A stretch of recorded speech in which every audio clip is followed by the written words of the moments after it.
अस्सलाम वालेकुम स्टूडेंट्स, आज हम अपना नेक्स्ट टॉपिक शुरू करेंगे जो unit number turning effect of force है। Unit number 4 turning effect of force उसका जो कि है determination of a force from its perpendicular components. जैसा कि हमने कल रेजोल्यूशन ऑफ फोर्स को देखा था, आज हम उसके कुछ परपेंडिकुलर कंपोनेंट्स को भी देख लेंगे। ये भी एक इम्पॉर्टेंट लॉन्ग क्वेश्चन है, ये किस तरीके से वर्क करता है और ये कैसे हम फाइंड करेंगे कि कौन सा एंगल है और किस हिसाब से इसको लेके चल रहे हैं, हम इसको देख लेंगे। अच्छा, सबसे पहले अगर आप इस डायग्राम को देखो, ये आप लोग कल भी देख चुके हो कि ये हमारे पास उसका एक्स कंपोनेंट होता है, ये वाई कंपोनेंट होता है और ये फोर्स होती है, ऐसे ही है ना। अच्छा, उसके बाद आप लोगों को पता है कि ये जो हमारे पास एक्स कंपोनेंट है ये बेस है, ठीक है, और जो वाई कंपोनेंट है वो बेटे हमारे पास परपेंडिकुलर है, और जो एफ है वो हमारे पास क्या जी, हाइपोटेन्यूज है। जो हमें कैसे पता चला, जो कल हमने ट्रिग्नोमेट्रिक रेशियोज पढ़ा था, यानी बेस, परपेंडिकुलर एंड हाइपोटेन्यूज, ठीक है। कहता है कि जब से फोर्स को हमने दो परपेंडिकुलर कंपोनेंट्स में डिवाइड किया है ना, तकसीम किया है, तो ये हम समझ चुके हैं कि it's reverse is to determine the force knowing its perpendicular components, कि हम फोर्स को आसानी से उसके परपेंडिकुलर कंपोनेंट्स में रिवर्स कर सकते हैं। कंसीडर कर लें हमारे पास एक एफ एक्स और एक एफ वाई है, ये दोनों एक दूसरे से परपेंडिकुलर कंपोनेंट्स हैं, और ये कहाँ से रिप्रेजेंट हो रहे हैं, ये एफ एक्स रिप्रेजेंट हो रहा है ओ पी पर एंड एफ वाई रिप्रेजेंट हो रहा है बेटा हमारे पास पी आर पर, ठीक है।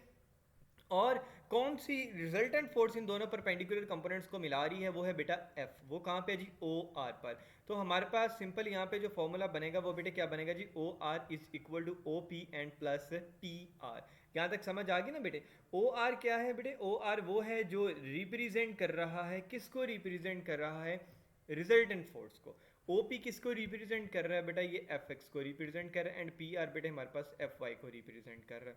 कहता है जो मैग्नीट्यूड है फोर्स का, जो यूजिंग राइट एंगल ट्राइंगल्स हम इसको सॉल्व करते हैं। राइट एंगल ट्राइंगल एंगल का फॉर्मूला, लेट हम कोई भी तीन वेरिएबल ले लेते हैं। फॉर एग्जांपल मैं कहता हूँ जो सी है, सी इज इक्वल टू ए का स्केयर आ जाएगा, और बेटे साथ में आ जाएगा प्लस हमारे पास बी का स्केयर। ये हमारे पास right angle triangle. Right angle किसे कहते हैं बेटे, राइट एंगल हमें पता है जी, वो हम 90 के एंगल को राइट एंगल कहते हैं। ट्राइंगल, अगर आप इस शेप को गौर से देखें, ये हमारे पास एक ट्राइंगल बना हुआ है। अगर आप यहाँ पे देखें तो यहाँ पे बेटे हमारे पास कौन सा एंगल बन रहा है जी, राइट एंगल बन रहा है। तो ये हमारे पास एक शेप क्या है जी, ये राइट एंगल ट्राइंगल शेप है, ठीक है।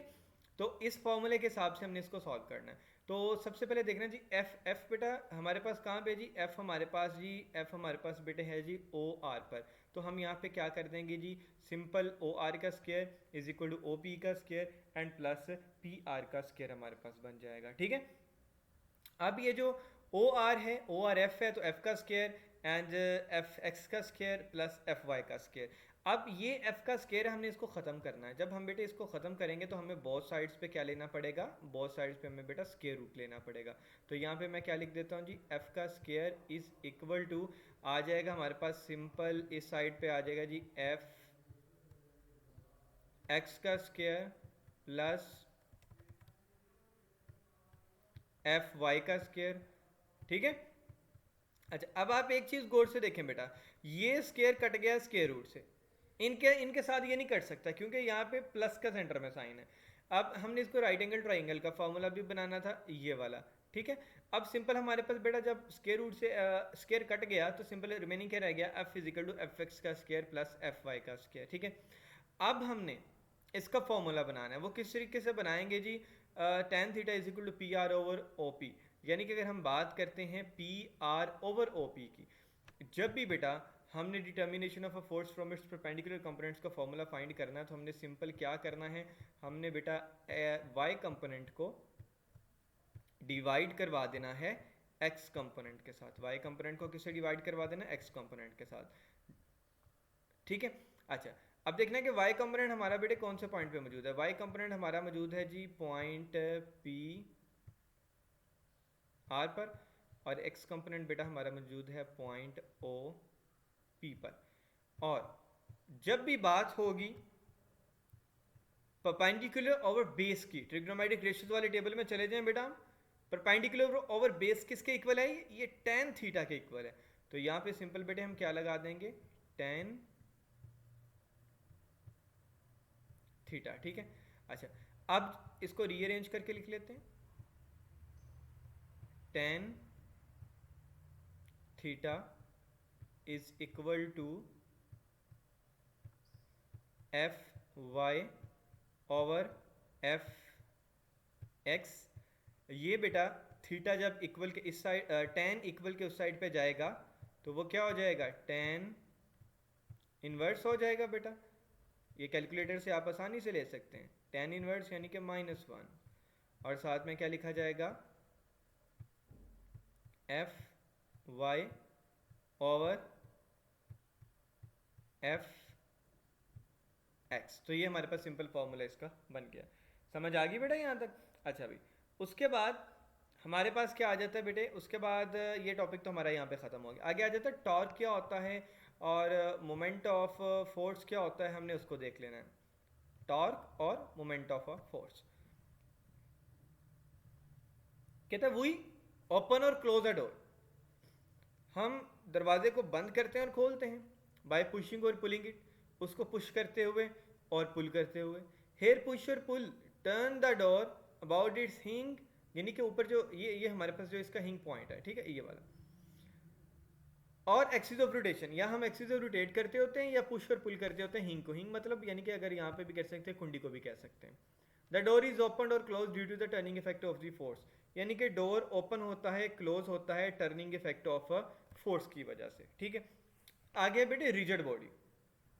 रिजिड बॉडी क्या है? रिजिड बॉडी में हमें ये कहता है कि a body is composed of large number of small particles.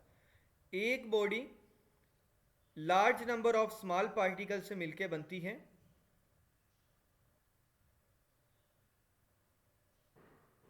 अगर हम उस पर फोर्स लगाएं, अगर हम उस पर फोर्स लगाएं और फोर्स लगाने के बाद वो बॉडी वैसी की वैसी ही रह जाए, इसको चले थोड़ा सा पढ़ लेते हैं, आपको मजीद क्लियर हो जाएगा।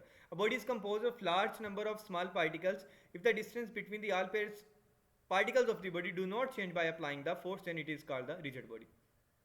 बहुत ही आसान है। दीवार है ना बेटे, आप दीवार के ऊपर जोर से पुश करते हो, फोर्स लगाते हो, फोर्स लगाने के बाद आपने क्या देखा, वो दीवार की दीवार ही है ना, वो चेंज तो नहीं हुई ना, तो देन वो रिजिड बॉडी है। अगर मेरे पास यहाँ पे कोई ब्लॉक आ जाता है, मैं कोई भी ब्लॉक, बहुत बड़ा ब्लॉक रख लेता हूँ, मैं उसके ऊपर बेटा फोर्स अप्लाई करता हूँ 5 न्यूटन की। फोर्स अप्लाई करने के बाद उसके पार्टिकल्स के दरमियान डिस्टेंस भी चेंज नहीं हुआ और वो वैसा का वैसा ही रह गया, देन ये बॉडी, ये ब्लॉक कौन सा हो जाएगा, रिजिड ब्लॉक हो जाएगा। उसके बाद आ जाता है जी एक्सिस ऑफ रोटेशन क्या होता है। कहता है कंसीडर कर लें एक रिजिड बॉडी है, रोटेट करती है अपने लाइन पे, वो जो पार्टिकल्स हैं बॉडी के जो मूव करते हैं एक सर्कल में और उसी लाइन पे रहते हुए, then this line is called the axis of rotation. वो लाइन कौन सी हो सकती है, वो एक्सिस ऑफ रोटेशन कौन सा हो सकता है? आप शॉर्पनर के अंदर पेंसिल को टर्न करते हो ना, एक ही लाइन में रह के होते हो पेंसिल टर्न करती है ना, ऐसे ही ना बेटा, turning pencil in a sharpener, turning stopcock of water tap, turning door knob, door knob को आप घुमाते हो, और some example of force that produce turning effect, जो टर्न इफेक्ट क्रिएट करती हैं। अब उसकी डेफिनेशन क्या है जी टॉर्क की? The turning effect of a force is called the torque और मोमेंट ऑफ द फोर्स। जो टर्न इफेक्ट क्रिएट होता है फोर्स की वजह से, दैट इज कॉल्ड टॉर्क, और उसको हम मोमेंट ऑफ द फोर्स भी कहते हैं।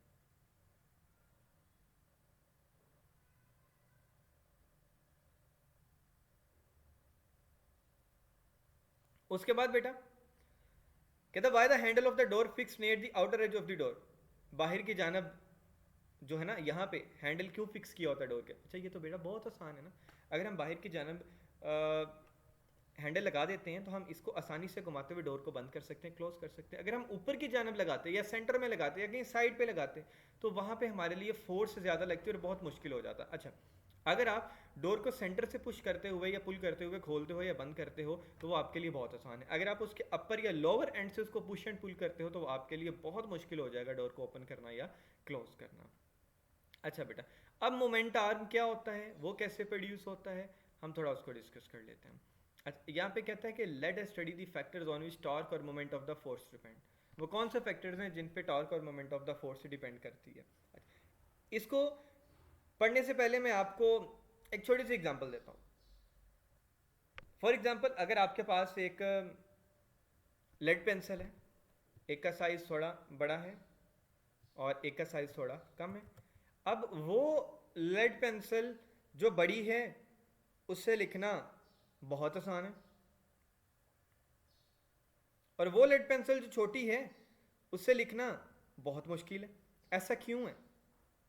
क्योंकि भाई जिसकी लेंथ ज़्यादा है उससे आप आसानी से लिख पाते हो, और जिसकी लेंथ कम है आप उससे थोड़ा मुश्किल से लिख पाते हो। अब यही एग्जाम्पल को हम जोड़ते हैं इस हैमर के साथ। हैमर कह रहा हूँ, ये जो हमारे पास एक स्पेनर है इसके साथ। कहता है let us study the factor on which the torque और moment of a force depend. You might have seen that a mechanics uses a spanner. जो मैकेनिक्स होते हैं वो स्पेनर का इस्तेमाल करते हैं। अच्छा, वो स्पेनर जिसकी आर्म लंबी है, यानी कि जिसका बाजू, जिसकी लेंथ लंबी है, हेल्प करता है ग्रेटर ग्रेटर एज के साथ, कि उसके साथ आसानी से आप काम कर सकते हो बनिस्बतन उसके जिसकी लेंथ छोटी है। ऐसा क्यों है? इट इज़ बिकॉज जो टर्न इफेक्ट होता है फोर्स का वो डिफरेंट हो जाती है इन टू केसेस पर। जो मोमेंट प्रोड्यूस होता है force using a spanner of long arm is greater and torque produce by the same force rate using a spanner arm is shorter. अच्छा, यहाँ पे एक बात हमें ये सीखने को मिली कि अगर हमारे पास लेंथ, जिस तरह इस लेड पेंसिल की लेंथ लंबी है, जिस तरीके से इस स्पैनर की लेंथ लंबी है, अगर लेंथ लंबी हो जाए तो वहाँ पे मोमेंटार और टॉर्क जो है वो प्रोड्यूस ग्रेटर होता है, और वो हम आसानी से उसको कारआमद ला सकते हैं। और जिसकी लेंथ छोटी होती है क्या होता है, उसमें टॉर्क और मोमेंट ऑफ द फोर्स बहुत कम प्रोड्यूस होता है। उसके बाद क्या जी, line of action of force क्या होती है, हम इसको भी डिस्कस कर लेते हैं बेटे। कहता है the line along which a force act. अच्छा, ये मेरे पास बेटा एक लाइन है, ये लाइन, इसके सेंटर से मैंने एक मोमेंट ऑफ लाइन क्रिएट की। अब इसमें मैं फोर्स अप्लाई करता हूँ, ये फोर्स अलोंग अ लाइन ही रोटेट करेगी। वो line, the line along which a force act, वो लाइन जिस पर फोर्स एक्ट करती है is called line of action of a force. Line B C is a line of the action of force F. ये जो बेटा line हमारे पास B C है, ये वो लाइन है जिस पर line of action of force act करती है। आगे मोमेंट आर्म क्या है? मोमेंट आर्म कहता है जो परपेंडिकुलर डिस्टेंस है, जो परपेंडिकुलर डिस्टेंस है किस में, axis of rotation and line of action of force is called the moment arm. यहां तक बेटे आपने इसकी डेफिनेशन करनी है, और इसको रिप्रेजेंट कैपिटल एल के साथ किया जाता है, बस इतना कर लेना है। और उसके बाद आप लोगों ने देख लेना है टॉर्क का फॉर्मूला क्या होता है। Torque is equal to force multiply by moment arm. और ये एमसीक्यूज भी बन सकता है कि टॉर्क किसके इक्वल है, टॉर्क इक्वल है force and multiply by moment arm. ये कैपिटल एल किसको रिप्रेजेंट कर रहा है, मोमेंट आर्म को।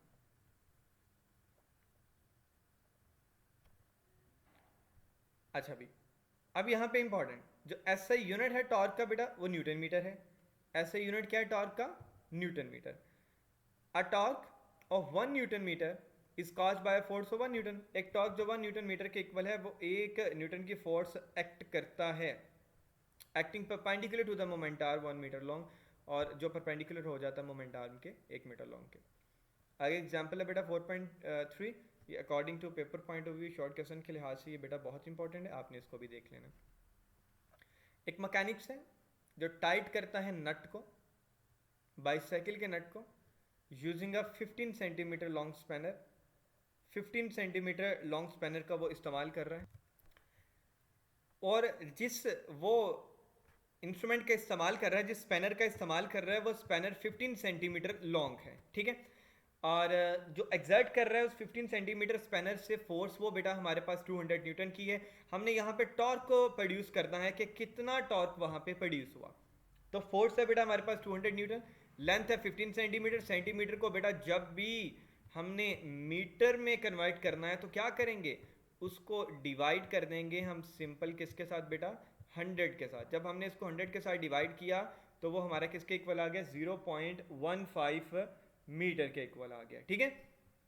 अब टॉर्क का फॉर्मूला लगा दिया, torque is equal to force multiply by length, 200 newton multiply by 0.15 metre which is equal to 30 newton metre, जो कि क्या है, टॉर्क का यूनिट है। यानी कि 30 न्यूटन मीटर वहां पे टॉर्क प्रोड्यूस होगा जब हम नट को टाइट करेंगे 200 न्यूटन की फोर्स लगाते हुए 15 सेंटीमीटर लॉन्ग स्पैनर का इस्तेमाल करते हुए। आगे है बेटा हमारे पास प्रिंसिपल ऑफ मोमेंट क्या होता है।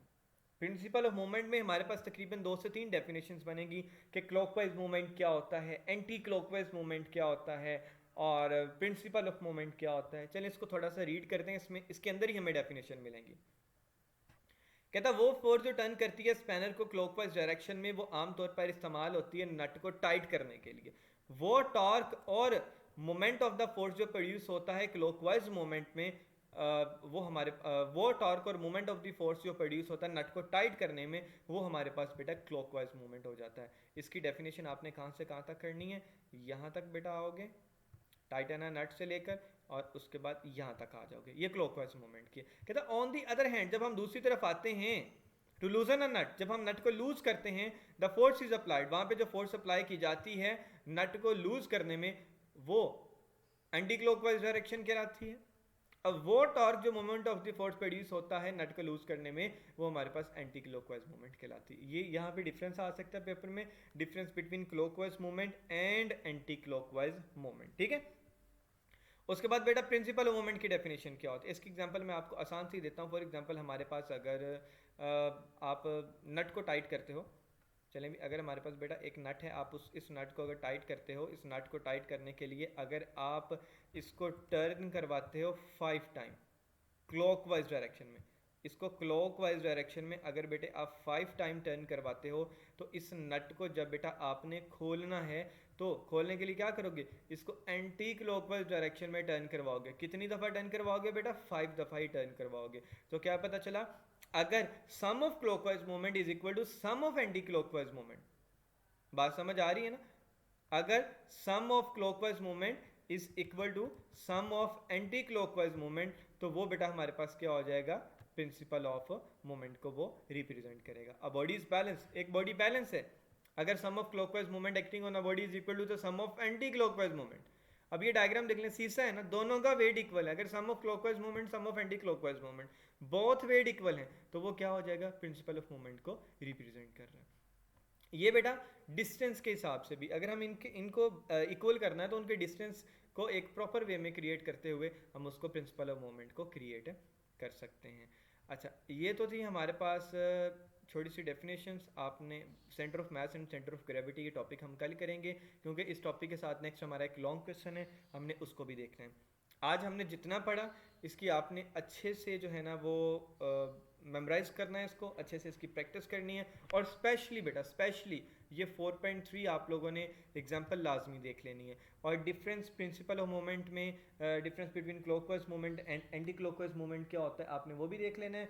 और उसके साथ बेटे जो इम्पोर्टेंट है और भी आपको बताता चलूँ, रिजिड बॉडी क्या होता है, टॉर्क क्या होता है, एक्सिस ऑफ रोटेशन क्या होता है, ये भी आपने अच्छे से देख लेना है। और इंपॉर्टेंट लॉन्ग क्वेश्चन जैसे मैं आपको पहले बता चुका हूँ, वो determination of a force from its perpendicular components, बेटे आपने इसको अच्छे से देख लेना है, ठीक है। होप सो ये सारी चीज़ें आपको अच्छे से क्लियर होगी। अल्लाह हाफिज़।